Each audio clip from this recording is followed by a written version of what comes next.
Good morning, good morning, good morning. Welcome to a great week.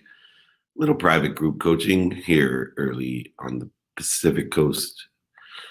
Great morning on the East Coast. Here we go. Send out the link. Welcome, everyone. There we go. The link is sent. Everybody have a good weekend. I hope so. Dun. Welcome. David is the best. That must be my wife. All right. Here we go. No better way to start. Where have you been? Where have you been? David, good. How you been? God bless you, man. God bless you. Where have you been, my friend? Good. I've been great. How about you?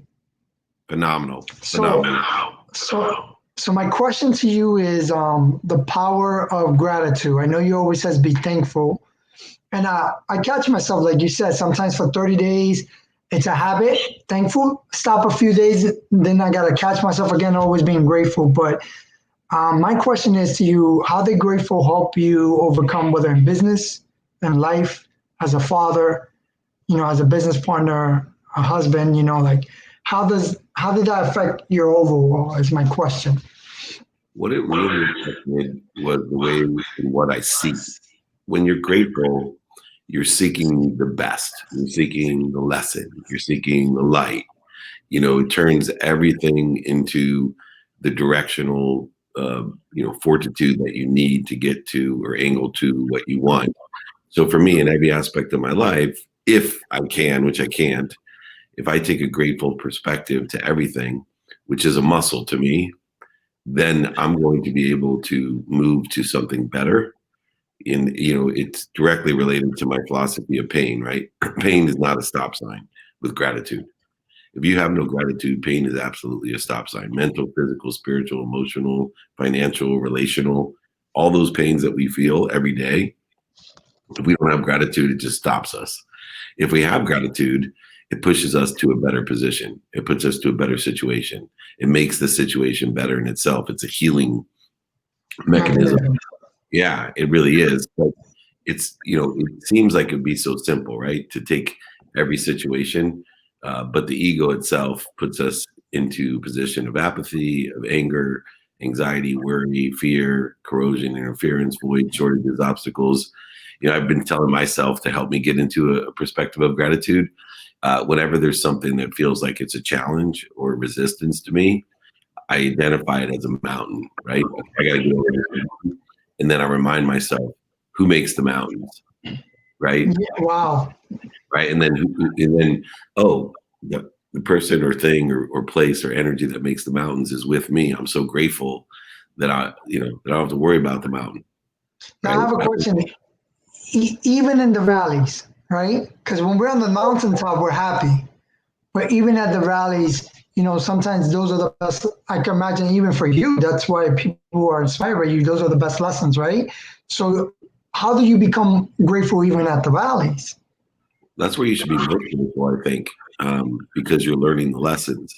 The life is about lessons, and the lessons keep on allowing us to grow, accelerate, and that's where faith comes in.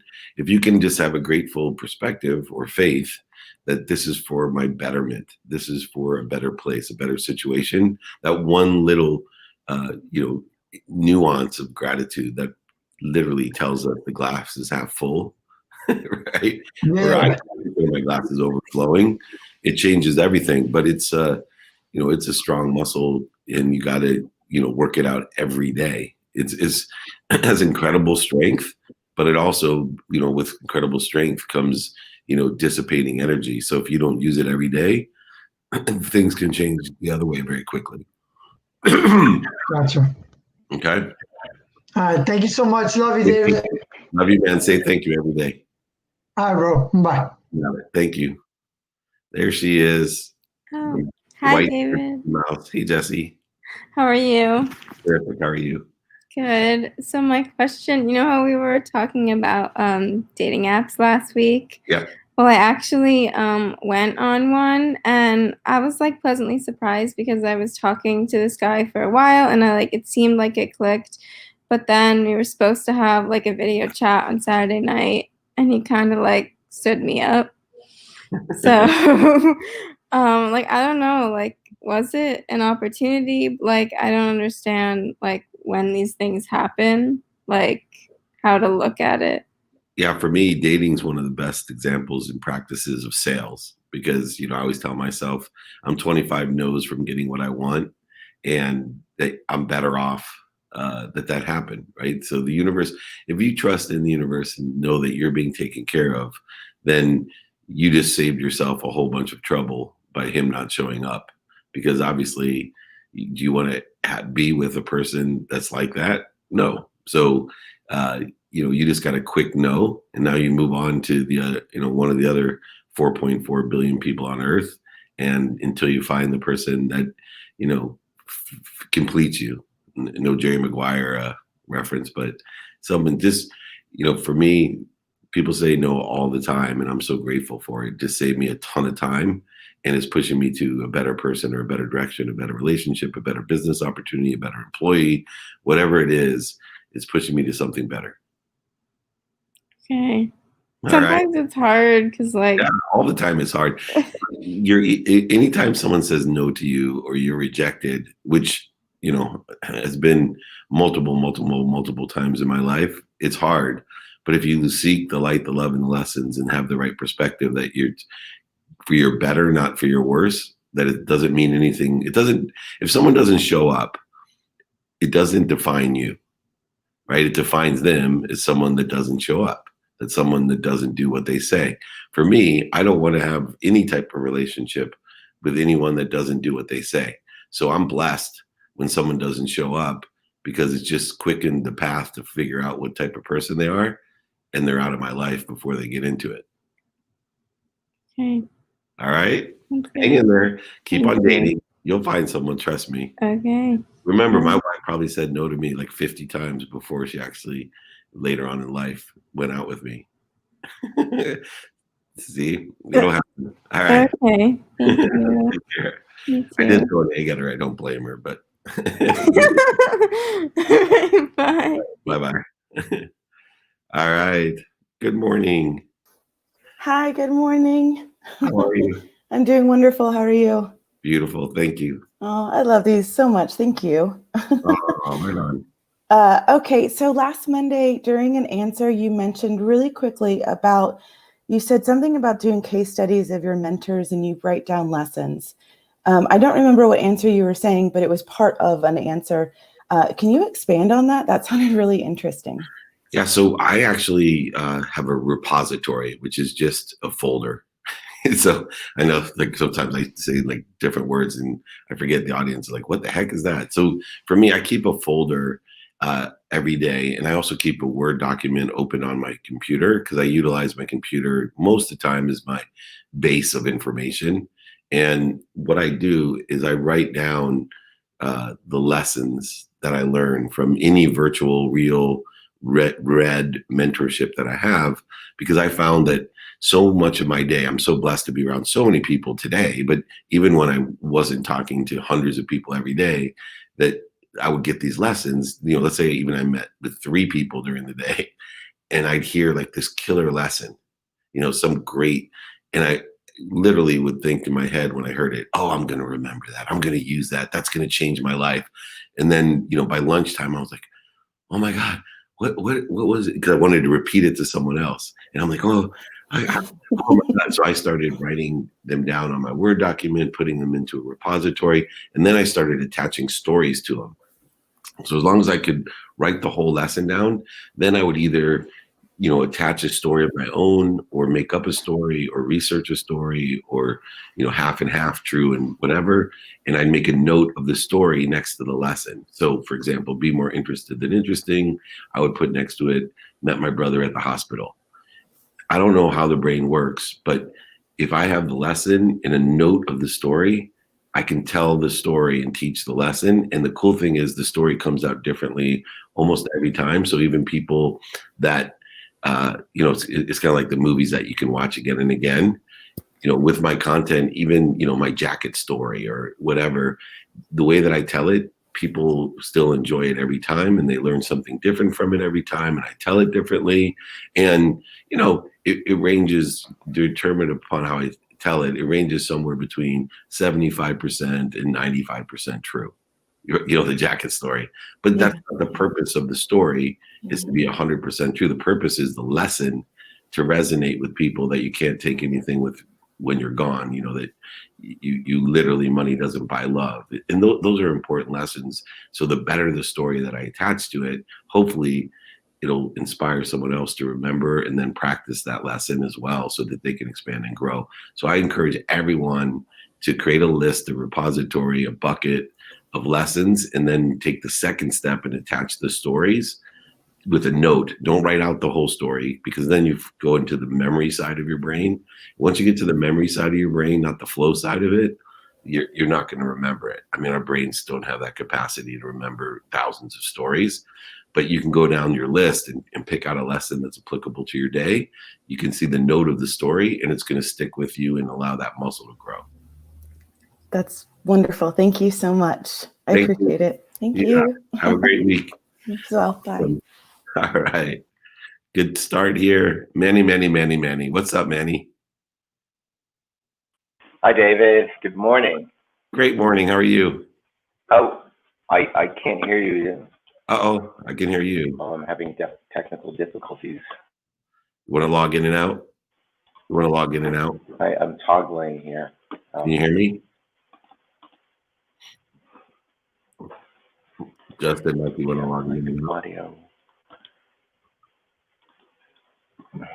You can hear him. He can't hear me. Can you hear me? Okay, unmute yourself. Hi, can you hear me? Yep, I can hear you.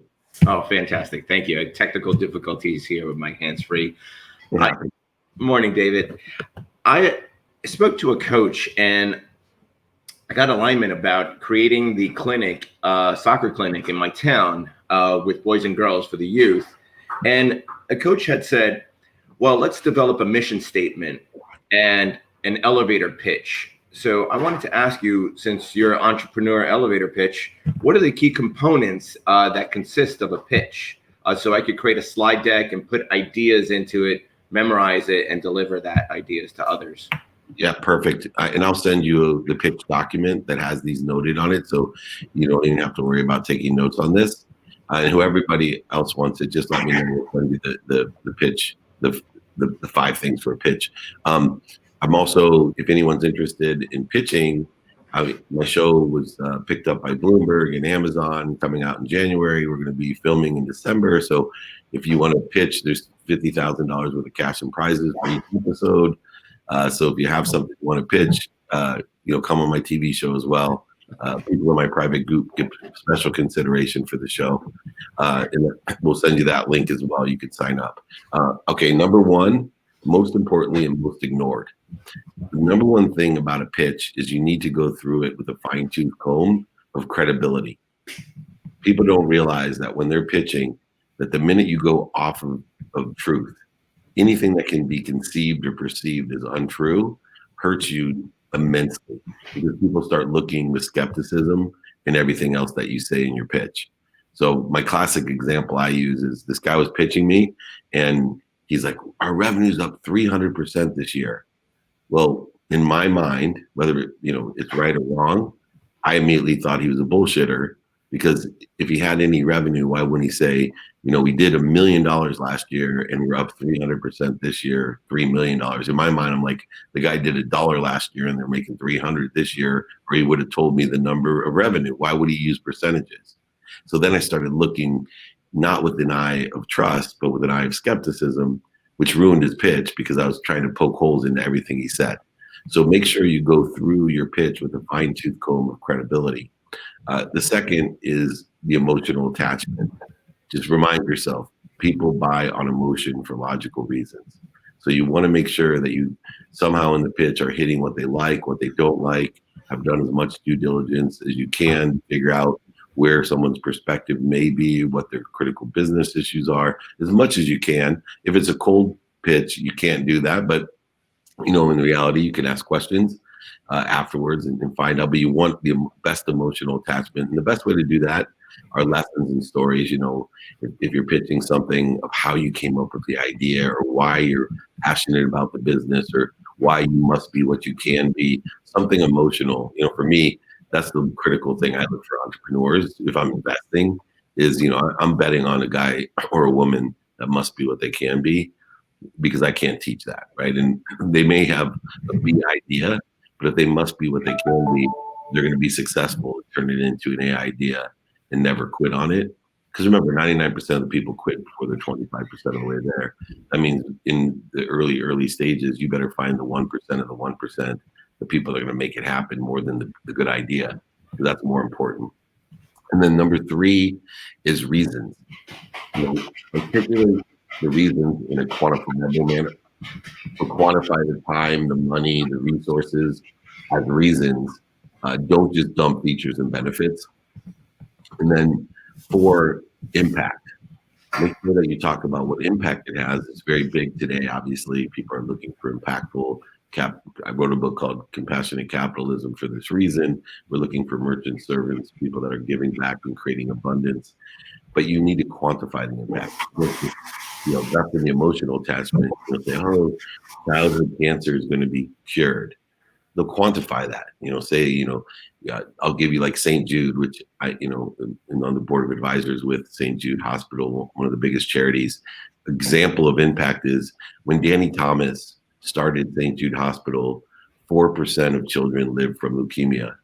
Today, 96% of the children live for leukemia. Please help me eradicate childhood cancer. That's it. That's an emotional, quantifiable impact.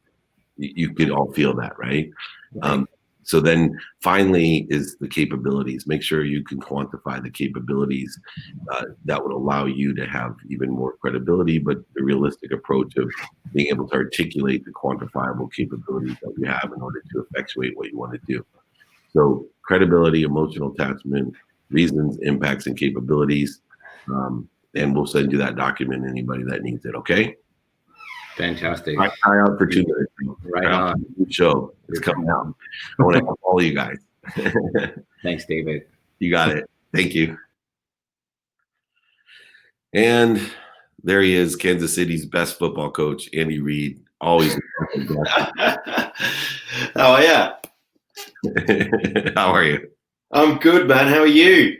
Good. You and I have the same sleepy eyes.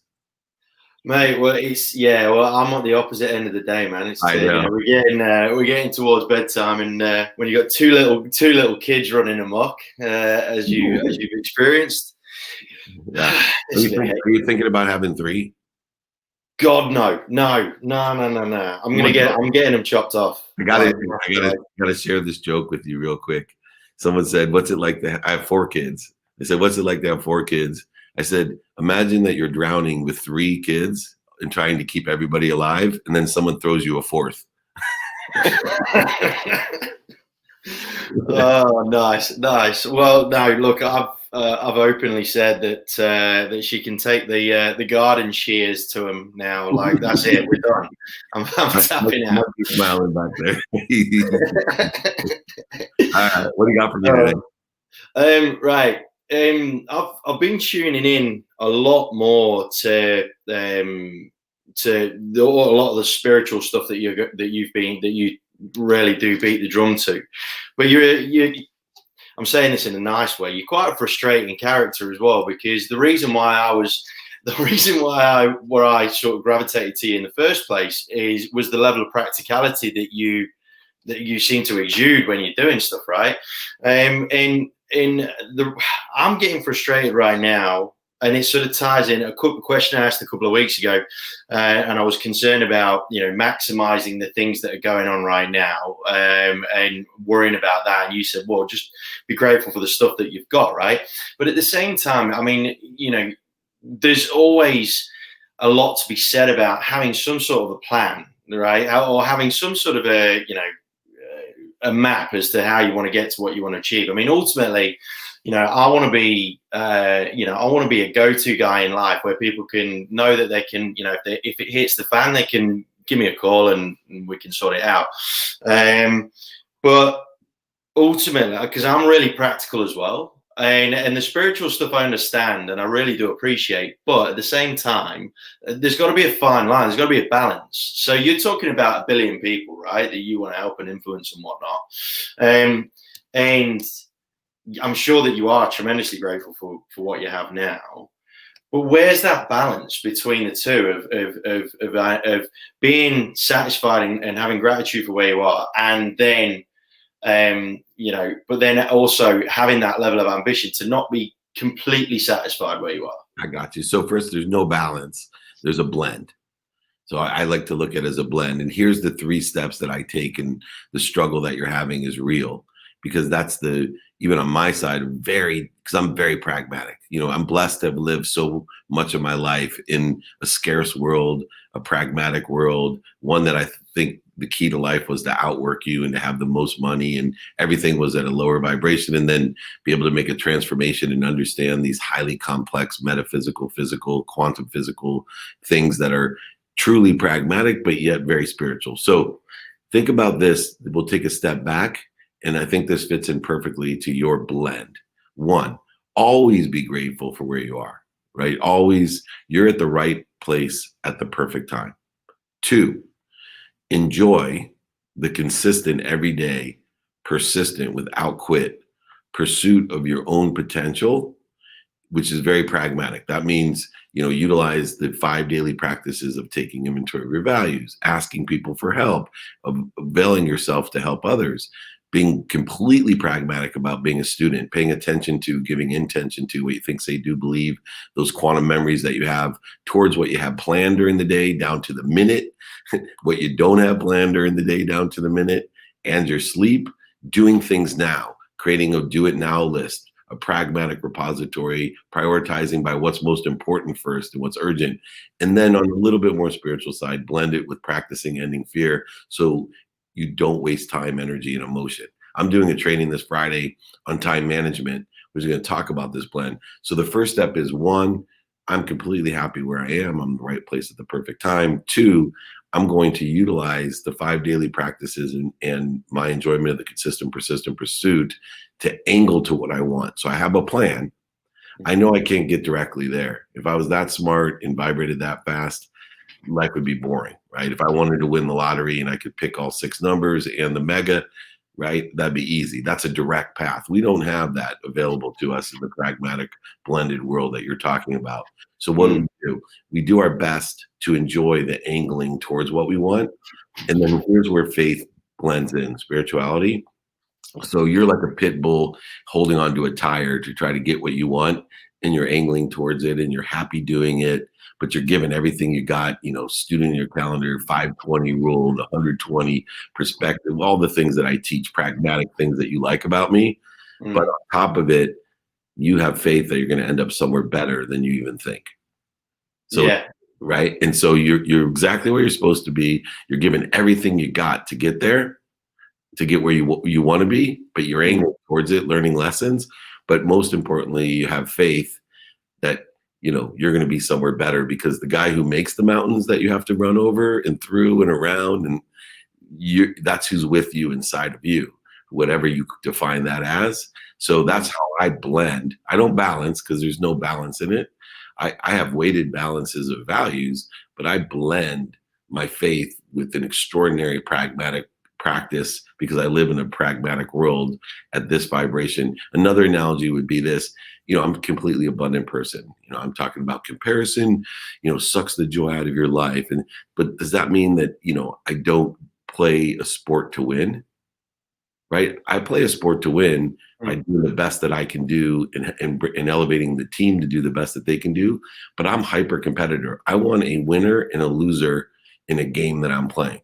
If I'm in a business deal, I want to maximize the abundance that come through me for others, but I want to close the deal, right? I'm not saying, it's fine, right? I don't just allow things. I live in this world, right? Yeah. I got a mortgage to pay. I got 4 kids, 3 daughters. I have a wife. So it's always a blend. And sometimes I blend closer to the faithful side where I am completely abundant. And sometimes, and that's where that term ferocious Buddha comes in. Sometimes I'm ferocious and scarce, and I'm conscious about the blend that I have, but I'm constantly working within that spectrum. Does that help you at all? It does. It does. It does to a degree. I mean, it's frustratingly correct, if that makes sense. For me too. Yeah. It is. Frustratingly correct, because things keep popping up, and you have so many people that keep saying, "Lord, man, I mean, doors going to open. You're going to do this. You're going to do, and that sort of makes you sort of focus. Well, what is that door? What do I want that door to be? And whatnot. So, but no, what you're saying makes sense. I'll definitely have to rewatch that a couple of times. But no, thanks ever so much for that, man. You got it, Andy. Take care. Thank you. Take care, man. You got to have a good night. All right. Who is next? There he is. Hey, Brandon. Hey, what's going on, Dave? How you doing? Good. What time is it there? I'm on the Pacific Standard Time. It's 5:56 right now. I'm on the road to Arizona. I've been driving for about 2 hours already. So Yay. I got up a little bit earlier than normal. But hey, man, I saw you on the Think and Grow Rich film, and I just wanted to share some love with you, man. I really appreciate everything you're doing, and it was like so awesome to see you on that premiere. I was like, what the heck? Is that on Netflix this week? Is everyone's kind of calling me? I watched John. So I signed up for John Shin's premiere that he did on Zoom. Okay, perfect. Yeah. So I know the Beyond the Secret came out on Netflix. I didn't know if the Think and Go Rich movie did too. Yeah, I haven't seen Beyond the Secret yet. That's definitely on my radar. But the Think and Grow Rich one was super awesome. I don't know how many people were watching it, but it just made me. I'm reading the book right now, and I'm halfway through it. And as I read the book, I keep hearing the things that you say. It's like an echo, and I'm like, man, I got to get in touch with Dave a little bit more. And so one of the things, and I'm listening to what Andy was just saying about that frustrating side of things. When we last spoke on here, I really opened up and was very vulnerable about my situation, and nothing's changed much. And if anything, I got really frustrated by it, but I'm at a different point now. And I think the book is helping me, as well as, your lectures that you're doing. But how do you pivot? Because right now I know I need to get a second revenue income stream going, and it's probably going to be in the realm of marketing and advertising, as a creative possibly, or something in that regard. What would you recommend with someone who's got minimal experience to tap into such area of freelancing per se? So for me, I take a different approach than a lot of people when it comes to the side hustles and the secondary opportunities and options. Is that I know there's only one thing that gives me options, and that's more time.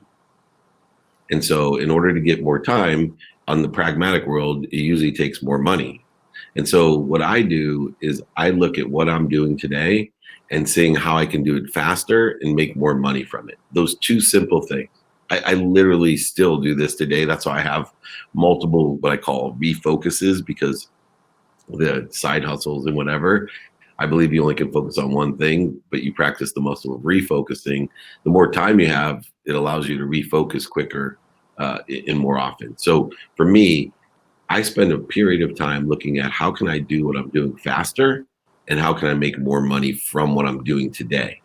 From that, I now have more options to go and explore relative things that are either in the context of the same dependent or independent variables in the spine, or a side hustle, which is a vertebrae to what I'm doing. And a lot of times what I do is I find there's more money and time, because some of the things that I would consider to be a side hustle, as I get better at what I do in saving time and money, I end up just having a channel partnership where I'm just getting a referral fee or revenue without spending any time.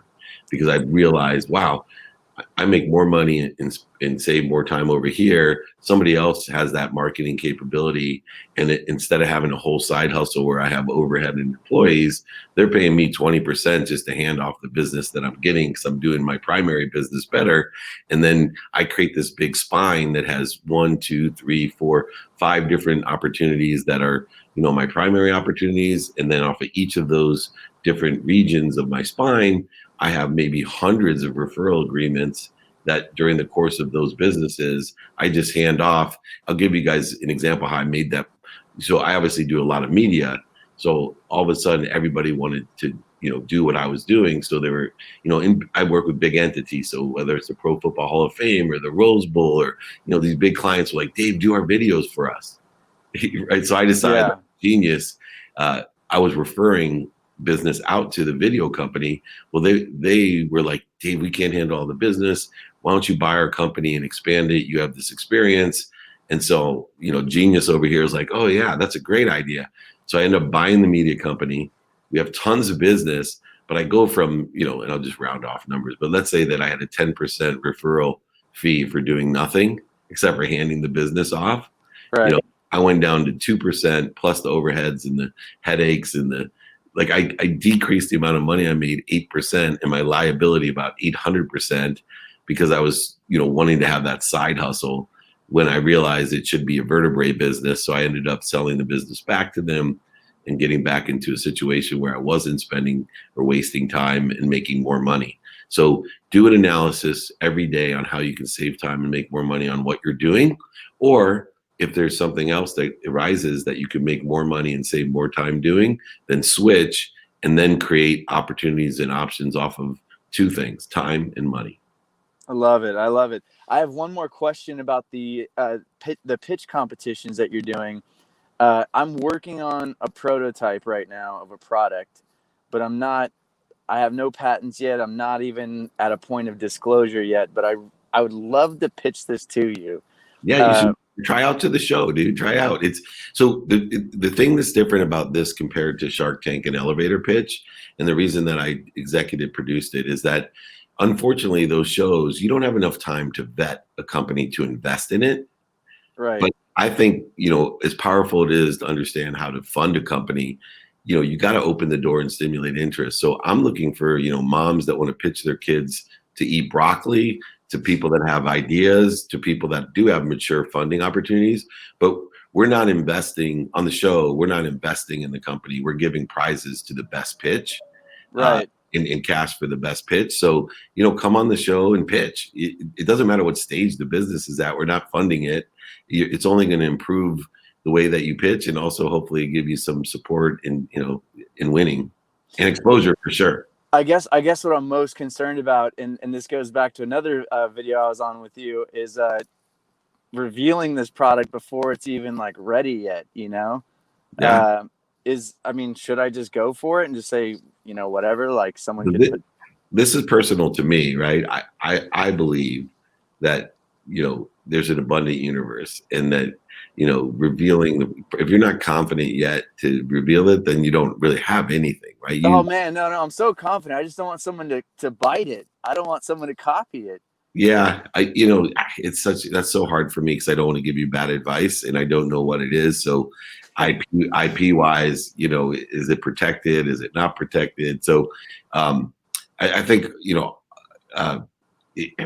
it's just a difficult thing for me to deal with because I'm abundant. And so I don't take something to market until it's protected or I'm just abundant. All right, that's fair. That's fair. You're going to love it. I know you're going to love it. And I can't wait to share it with you. Consider trying out if it's something you want to reveal. But if not, I'll be happy to help you as you go through the process of protecting it so you can reveal it. For sure. Hey, man. Well, thanks so much. It's good seeing you again. Great seeing you, man. Have a safe drive. Thanks, man. Take care. Thank you. All right. And here she is. Good morning. Hi. Good morning. How are you? I'm very fine. Actually, I'm spending the night down at my daughter's house. I'm on the couch. Nice. But she just had her baby, so I'm a grandmother again. So I'm so excited about that. Thank you so much. I just very grateful for everything and very grateful for all the experiences I've had. And I believe in those, like you mentioned earlier about the mountains. I guess when you think about it like that, you kind of control it as well. And then it's all about that muscle, about bouncing back right away. Like when something doesn't go the way you expect it to go, to be able to bounce back and just say, okay, it's okay. I just have to figure out what I can do and how I can better myself and keep on moving. So for that, I don't know, you probably hear it so much, but I am truly grateful for you. And I do appreciate everything. And I'm grateful for all my experiences. So, but with that said, what are the qualities and characteristics that are most important to you and the people with whom you work with? Wow, that's a wonderful question. So there's four things that I look for in everyone. And number one is gratitude. So I love to surround myself with people that are looking for the light, the love, and the lessons and everything, that see the world is overflowing and abundant. And so, for me, the more people that I surround myself that really exude gratitude, the better.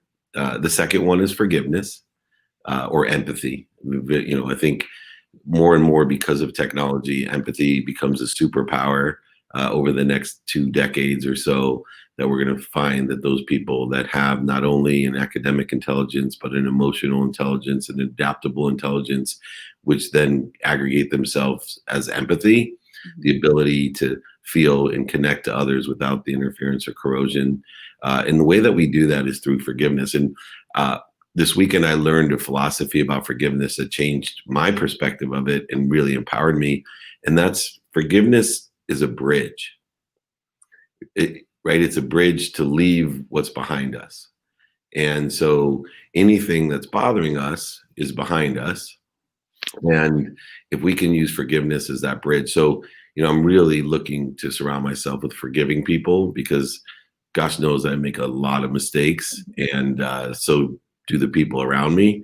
And if we can't forgive ourselves and each other, the relationship will always have interference, corrosion, all types of different. So I use forgiveness as a bridge to get to a better place. And then accountability would be the third thing that I look for. I want people that feel as if they're in control of their life, especially with accelerated change and the periodic changes that we are, facing and will face for the next decades. I want people that say, what did I do to attract this to my life, and what am I supposed to learn from it? I spend too much time around people that are in blame, shame, and justification. And I just separate myself. There's that spectrum, the feeding chain that we've talked about, Lorraine, that, feed the people that feed you, in a variance degree. Those people that don't feed you, stay relatively connected to. And then most importantly, the people that bleed you, fall away or fire them from your life. You don't need it. And then finally, I want to be around inspired people that must be what they can be, that recognize that everything comes through them. So I don't want to be around victims. We all have those people in our lives. Everything's happening to them. They live in the scarcest of all worlds. Why me? I want people that live in a world of try me. I also don't want to live around people that live in a world of just enough. I really am aware it's easy. That one's easy because I lived in that world for so long.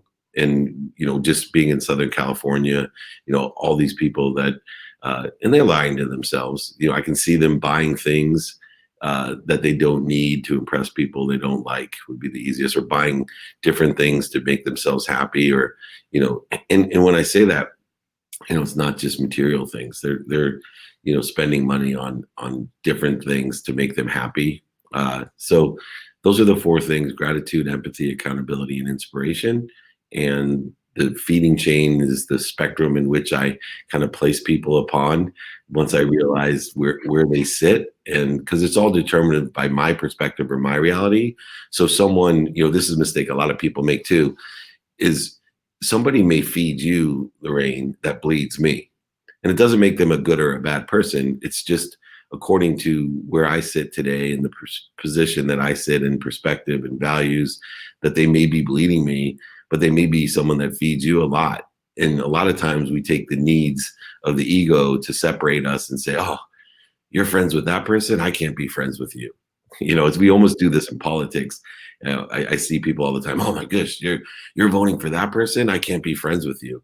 Well, like I have such a difficult time with that because as much as I don't like one of the candidates and I love the other candidate, I would never say that because if, an example I would give, if somebody grew up a Catholic and their number one priority is to save lives and they are a pro-life person, they should vote for one candidate because they're going to adhere to that value over all others. But that doesn't mean I'm separate from that person. I don't identify that person by exactly who they're not defined by who they vote for. There's multiple reasons and we can't be lazy. So, take your own snapshots, take your own values, align that, but be very aware of who bleeds you, who feeds you. And in that spectrum of relativity, you'll end up creating more abundance in your life and having much more fulfillment as well. Thank you. Thank you. I think that's the problem nowadays too, is just that there's just so many distractions. And I think society brings a lot of the bad patterns to us. So not only we fight ourselves, sometimes it's feel like we're fighting society. And it's so difficult sometimes because you get it from all angles. So you have to be very careful, I think, because I think what's the problem is that they don't make the digital industry more accountable for their actions towards the people, just regular people like us that are watching and using the internet so much nowadays that it fills your mind with so many things that you're not even aware of, so it automatically gives you those blocks and stuff. So you're constantly fighting the things you're already going through, plus an additional, which sometimes is hard. So I think by separating us from the distractions and then using those muscles that you're teaching us, it's so important. That's why I'm so grateful for you. And I know that there's so many people in this world and there's only a few that step up, are able to step up. And I'm grateful that you're one of them because you've helped me out. So thank you. Thank you. You call me anytime. Thank you. Thank you. Bye. Bye. Oh, all right. Michelle is next. That's my auntie, Shell. How are you? Good, you? Very well. Welcome. Thank you. I actually do have a question. I was going to ask, but I was always asking you, can you build a brand in today's world and be successful without using social media? Absolutely. You absolutely can build a brand and be successful without using social media, only within the context of the community that you want to build. So if you want to build a community, for example, most people don't realize you could still build a huge community using TV, right? Without any, I just think that no matter where you build your brand, whether it's in person because you live in, Zionsville, Indiana, and you have a diner that, only can be serviced by the 300,000 people that are in your community that may come by your diner, or whether, all you do is an email campaign with different funnels, et cetera, and have an email database, or whether you use text messaging.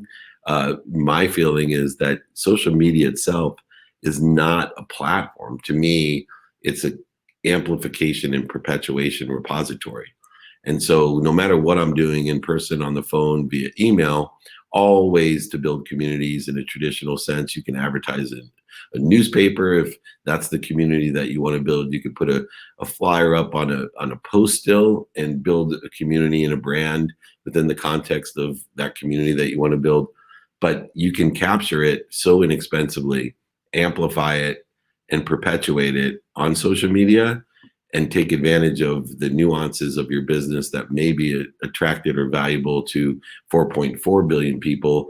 And it may not be valuable today, but by repositing it, you actually give it timelessness so that 10, 20, 40 years from now, what you think may not be valuable today may be extremely valuable in 40 years from now because you captured it and perpetuated it because it carries some frequency or idea that you didn't have the enlightenment or awareness that would be valuable. So absolutely, you don't need a website, you don't need social media. You could have a shingle or one of those flyers that you tear off the 10 little slips below it that you're a babysitter. It doesn't matter. You absolutely can build a brand. People's always and still build brands through human connection. So wherever you make those human connections, you can build a community and a brand. Thank you. You're welcome. Thank you. I'll talk to you later. First time I got to meet Chell. Awesome. There he is, Daryl Hey, Meltzer, how are you? Meltzer. It's like seltzer with an M. I'm sorry, I'm not the best at pronunciation. That's okay. But, I got an interesting. I want to tell you something. I love the work you do. I am a fan. I'm not just giving you flattery. I used to read Brian Tracy, Anthony Robbins, Deepak Chopra, and what happened is back in the '90s when I was a teenager, like I was so inspired by all these great gurus. I studied with monks. I meditated. I wanted to do the greatest good for the greatest many. Nothing out of ego. It was all about my desire and big heart to help people make a better world. It killed me in the 21st century that children were dying without food and clean water in countries around the world. So I read the Thomas Edison papers. I have Thomas Edison's diary here. I found 500 ideas at the patent office. I had this promising future, almost got in The Apprentice when I was still in college, got on the History Channel, got on Jay Leno. My life was great, getting job offers. Like I had to throw them away. And then someone who worked with the company you knew, but you may not know them too well. I trusted the CEO, and he said he was going to take my inventions to market, pay me a royalty, and he ended up stealing and copying my products, sold millions of units.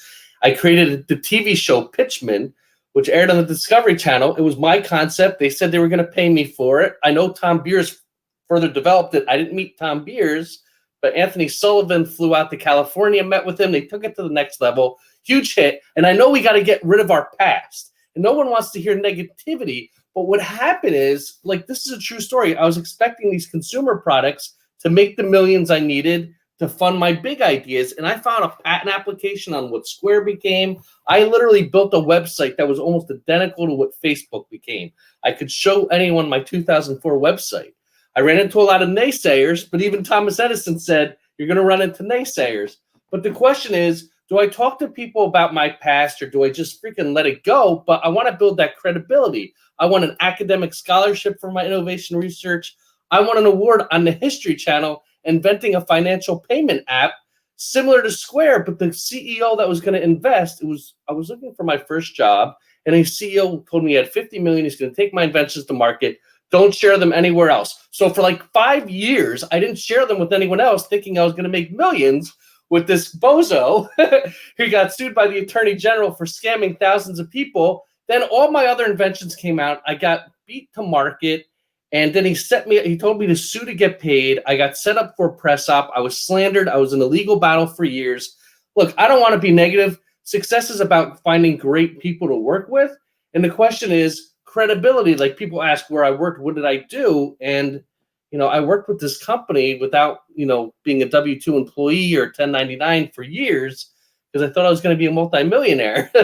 And we had an agreement, but the guy he's been sued so many times. A movie was made about him called Invalidated, the Shredding of the U.S. Patent Office. Question is, do I tell an investor or a potential employer the truth about the story, or just talk about the positive? Like, I could say, yeah, I've been on Jay Leno, History Channel, Discovery Channel. I helped a company, a clamp champion, become a top seller on QVC. Like, I could speak the positive, but I like to be authentic. Do I tell a potential investor, hey, I designed what Facebook later became? I found a patent application on what Square later became. Or are they just going to think I'm a entrepreneur who failed to execute? So the question is, do I bring up the baggage, or do I let the baggage go? Or is it an interesting story to share? I think, number one, you need to be accountable.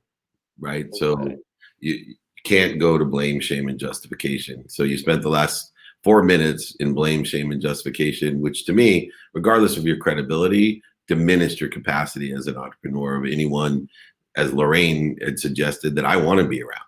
Right. I would prefer someone that said, here's the dummy tax that I've paid. I've learned, number one, to protect myself better, because I've developed many ideas, as many other people have, and did protect them correctly.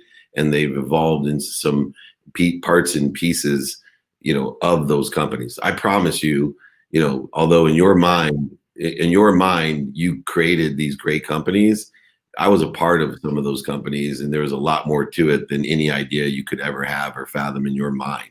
In fact, the original idea for all of those companies were nothing like the ideas that were evolved today and the ones that make billions of dollars. So you need to go ahead and work within the ego-based consciousness. You need to take accountability, talk about lessons, but you have plenty of credibility, and let people ask you questions of, oh, I was on Jay Leno, and right, because the truth is you have not been able to execute on what you call these great ideas. You have not protected your IP.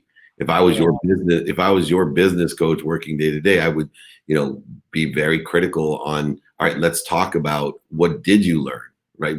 Because the first time someone steals my idea that I think created $1 billion company, it's never going to happen again. But what you've told me is basically I haven't learned from anything. I'm living in blame, shame, and justification. I'm a guy who can't get something done. And if it doesn't get done, I'm just going to blame the people that do get it done. And, you can read Thomas Edison all you want to protect the IP, but you got to protect your own IP. And so what I would stick to is all the great successes you had and the lessons that you've learned to get there. Well, I had some successes and I had some good experiences. And I did well with some people, and I appreciate it. And I made some mistakes because I was young. I didn't have. You're human.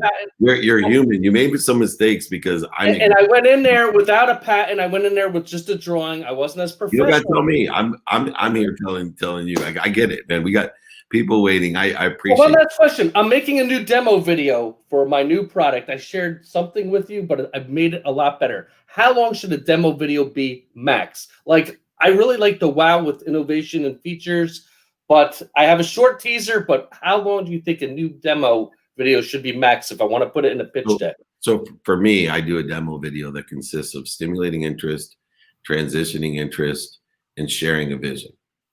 And then I break that thing down into 3 separate videos so that I can utilize them in the context of the sales cycle to, oh, here's a video that will stimulate interest, here's a video that will transition interest, and here's a video that will share a vision. And then I have the whole video in case someone, I can take them through the whole thing. And so determinative upon what you have as a product, service, or solution, make sure that you use the time to stimulate interest, transition interest, or share a vision. And I don't know how long that is, but it's probably 20 minutes way too long, or it should really be like less than 10. For me, I think, there's a few people that might enjoy a 20-minute video, but put yourself into the perspective of someone that just met you and you're trying to stimulate interest. Why are pitch shows a minute or 2 minute? I would try to stimulate interest within a minute or 2 minute. I don't know how long it takes to transition that interest or share a vision, but, I'm not looking at a 20-minute video. I know that's what I figured. I have a short teaser, but then I wanted to make a long one that's more innovative. But look, I do appreciate lessons we learn in life. I'm a positive guy, was named best hire, won awards in college, but I did have some setbacks, but I also learned from them. And through the process, I've developed better products. And even Thomas Edison said, you got to have 1,000. There's no such thing as failure. It's only learning. Yeah, he had 10,000 lessons before he created electricity. Yeah. And a lot of it's finding the right people. Great. Did you like that new product I shared with you at all, or you don't? No comment? No matter what I think, but yes, I did like it. Well, if you ever want to have a Zoom, I made it even way better now, and I'm moving forward in a positive direction. Okay. Be accountable. Thank you, Daryl. Thank you. Awesome. Keep up the good work. Appreciation, gratitude. Did you ever try fire walking? Tony Robbins. And I haven't tried it, but I get it. Thanks. I got you. Thank you. Keep up the good work. Thank you, sir. Cool. All righty. Oops, sorry, Justin. Hey, Joel, how are you? I'm good, thank you. How are you? I'm very good. Good to see you. I got a question. How is there a particular template on how do you get the guests you get on podcasts? I'm like, damn. Yeah. So the guests that I have, are not from marketing, right? It's a aggregation of years and years and years of being kind to my future self and building relationships. I joke around, but I went to the Masters for 22 years. I've gone to the Pro Football Hall of Fame for over 20 years. And, when I first went with credibility as CEO of the most notable sports agency, it probably took me, 3 years before I could have a conversation with some of those people that you see on my podcast. And, I never was aggressive with meeting them, but I was just a good person. And, after 3 years, they kind of saw me always being there. And so then they felt comfortable, coming up to me and saying, hey, I see you around. What's your name? And I said, oh, I'm CEO of Lee Steinberg. I'm David Meltzer. we start a conversation. Over 6 years, you build a relationship. Over 10, you become close friends, and you know that whole consistent, persistent pursuit. And then when you start a podcast, you know they start. You start inviting, you know, your closest relationships and building that, and then other people, as an audience grows, they want to come on, and now building more and more, it's that hockey stick effect. So the key to, you know, that audience or community is building a relationship, not forcing it, not attaching myself to an outcome, being realistic on, you know, where I'm interviewed and who I interview. That I tell people all the time, you know, I'm featured on Spotify, and they're like, when are you going to get on Joe Rogan? I don't want to be on Joe Rogan yet. I'm not ready for it. When I want to go on Rogan, I want to make sure that I have the capacity for millions and millions of people to hear my message, and I'm able to empower those people and effectuate on it. And to be honest too, you know, those names are great, but you know, my most downloaded podcasts are still my trainings, as big as the names are that I have. And then also, you know, some of the other characters that like Mike Mootsberger, people that you haven't heard of, that really have some incredible stories, not just, you know, a big name. And I try to get to that with the big names too, the more passionate side. And, you know, hopefully that objective is reached, but just build your community step by step. That's how you get them. And could you sort of be more, could I ask you if it would be okay for you to be more, I don't know what the word, involved in what I'm trying to set up? Because the person I'm working with is constantly on my ass saying we must get you involved. Yeah. Well, look, you know, I have to keep things in the context because there's so many people. So, you know, the way that we can be involved, obviously, one, all the free stuff that I give, and two, the context of this weekly. And, you know, and then if there's certain asks outside that this group has, then, you know, make them. I'll be very honest whether I can do it or not. Yeah. You know, I do have a one-on-one type of capacity. It's very expensive, you know, very selective. And even within the context of that, it's, you know, a phone call every other week, and I'm on call kind of to help. But don't be afraid to ask me, because if I can't help you, maybe someone else can. Right. And I'll do my best, but I do, you know, and try to manage people's expectations that in order to empower over 1 billion people, you know, I can't, you know, babysit everybody's kids every night. I have my own. So I appreciate it, Joel. Please ask, and I'll help you how I can. Okay. Thank you. And tell your friend to get off your ass. All right, cool. Thank you. All right. There's my man. What's up, Todd? Hey, how you doing, Dave? Good. Where are you at? Good. I am in Whistler, BC this morning. There you go. Beautiful Whistler. And yeah, I'm just ready to actually head out on a search and rescue. There's a couple that's lost here. So I'm father and son, so I'm going to go help them. But my question is, first of all, thank you very much for what you do. My question is similar to what another gentleman was asking. I have an idea for a prototype, but I don't want to release it. But I will need to get to that next step where some funding is involved. But in order to retain 100% of the company, what do you think is the best foot forward? Protecting it. So, and that can be in a variance of ways. One is, you know, legally protecting it, but then you fall into the trap of, do I have enough money if somebody really wanted to steal it to protect it? And I've been involved, you know, with some of the biggest sports companies in the world that just blatantly stole protected IP and, you know, buried them in legal fees. It didn't matter. So, you know, what you want to do is blend that protection of your IP, of your idea, with the execution of the idea, because 100% of nothing is going to be nothing. And so there comes a time that you have to make a business decision. You know, am I going to, you know, trust this person or not? Because even if you're protected, you know, they can do whatever they want with the idea, and you may not have enough money to protect it, even if they take it. So like I said, this is a really, without knowing everything, a difficult thing, because I don't want to give someone legal advice.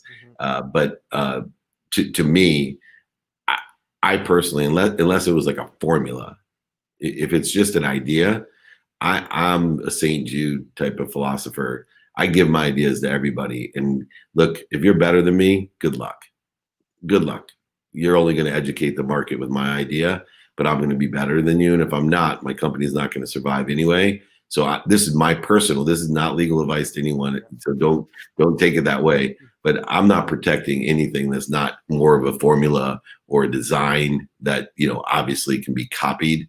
If I got the spinner, or whatever, like I'm going to patent that and protect it, and it's still going to be copied.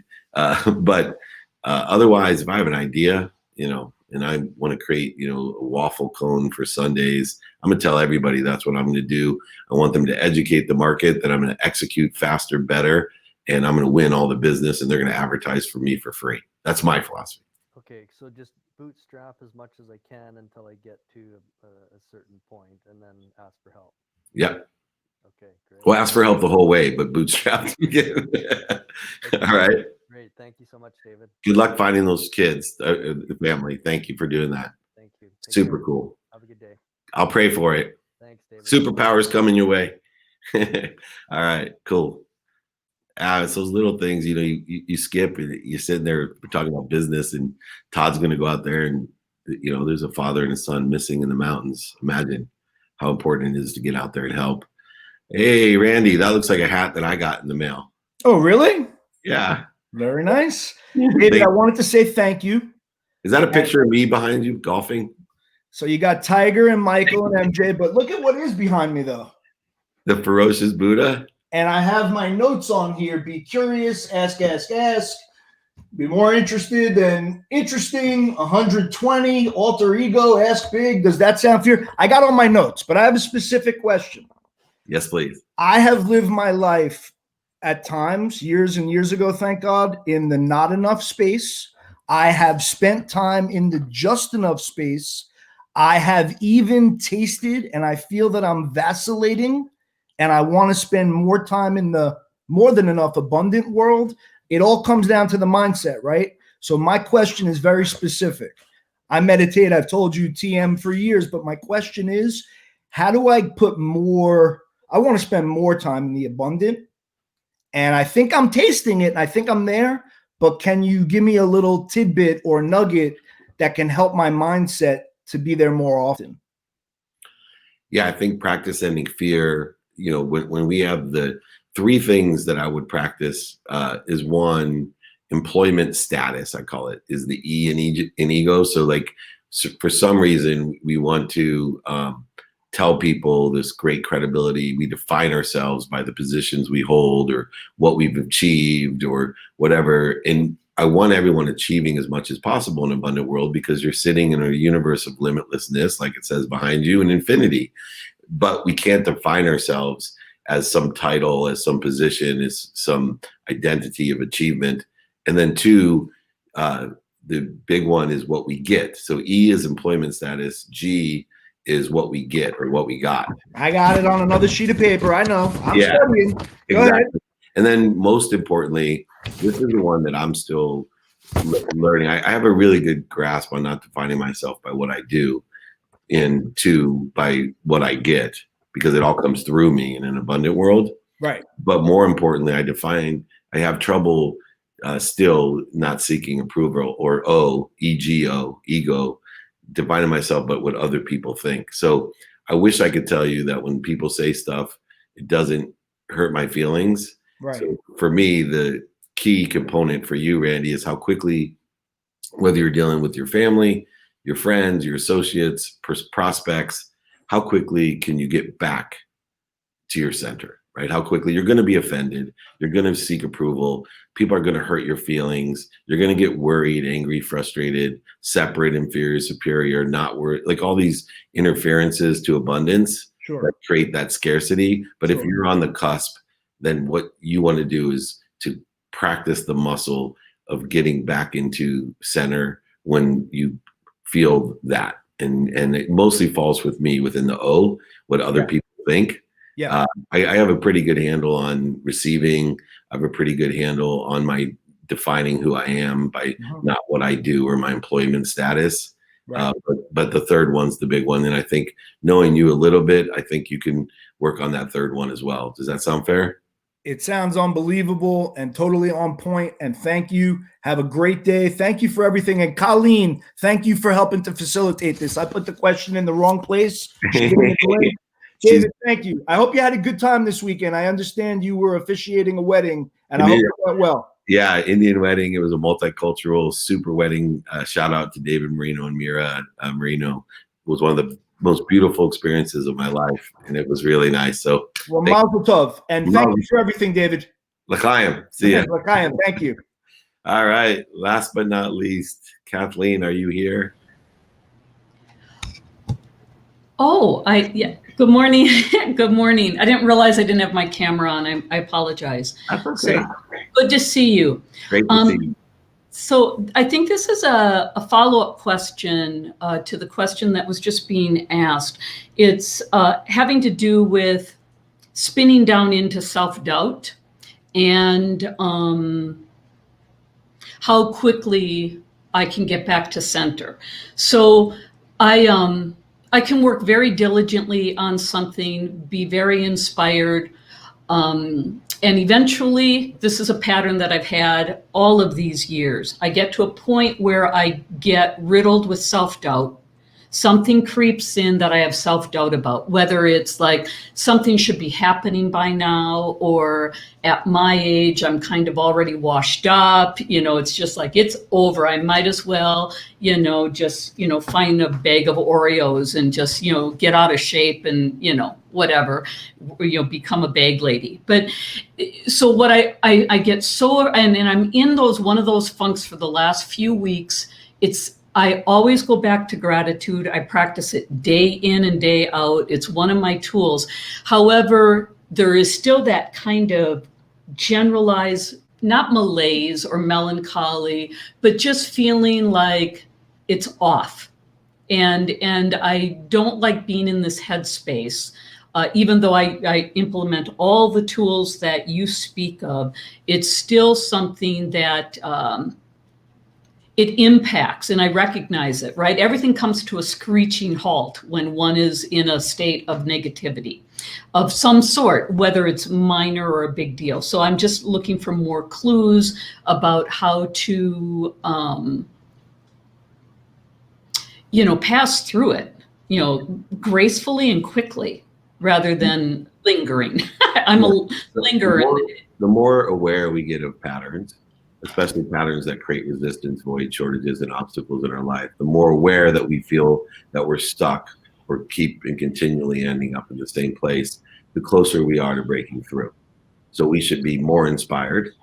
And so we wouldn't have the heightened awareness if we weren't close to figuring it out and understanding that lessons are the key, right? The lessons, when we have pain, it's indicating that we have a lesson to learn. So when we have repetitive pain or pattern pain, it's telling us, okay, here's the same lesson. You're getting closer. You're getting closer. And you can look back into everyone's history of learning that, we keep going over the problem and eventually we get the right answer. And so tell yourself that you're getting closer, that this is good news. I know it's ultra frustrating that we have to have the same question asked us again and we don't know the answer yet, but you're getting closer to the answer.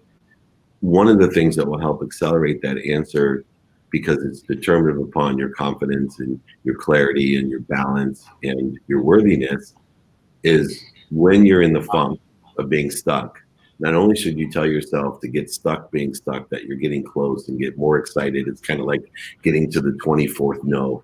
Oh my gosh, I'm only one no away from getting what I want. That's what it feels like. Good. Well, you're right there. You're right there. Trust me. And one of the things that helps to break through, giving the clarity, balance, focus, confidence, and worthiness, that will help accelerate and get that, a blade of grass, down in that soft dirt, wet dirt, it grows real easy. But when you get to the surface about to break through, that's hard granite, right? And this is the way you feel. What's going on? It's been 30 years. What's going on? But eventually, even after 30, 40, or 50 years, the grass breaks through and then it really grows like bamboo. How many years bamboo grows under the ground, and then it grows unbelievably fast when it gets to the fresh air. The way that I help accelerate that pressure to break through is go do something for someone else. Go you want to feel worthy, clear, balanced, and focused. Go start doing good deeds. Double down on the deeds. If you double down on the deeds, find kids to work with, find whatever it is, and start, being a student in your calendar and making it something that's planned in your calendar. Put it into your attention and your intention. It will heal that lesson, and you'll be able to. I don't know how it comes about. You see the lesson in somebody else because they're having the same challenge you have, and it's so much easier. My favorite thing about coaching, especially these private coaching groups, is you don't see me notating down here on the bottom of the table going, "Hey, that's a great idea, David. You should do that." I'm giving myself advice by helping other people. You're going to be giving yourself the best advice by creating, that energy and that frequency that will allow you to learn that lesson quicker. Remember, pain is not a stop sign. Don't stop. It's a turn signal. It's indicating that you have a lesson to learn.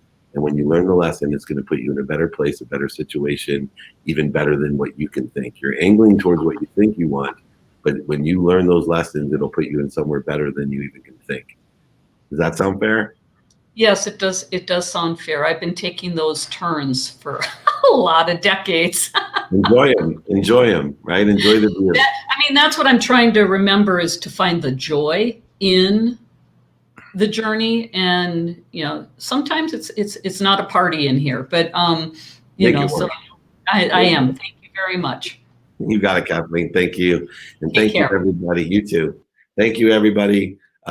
Everybody knows Friday's trainings on time management. Share my content. Do good deeds. Be kind to your future self.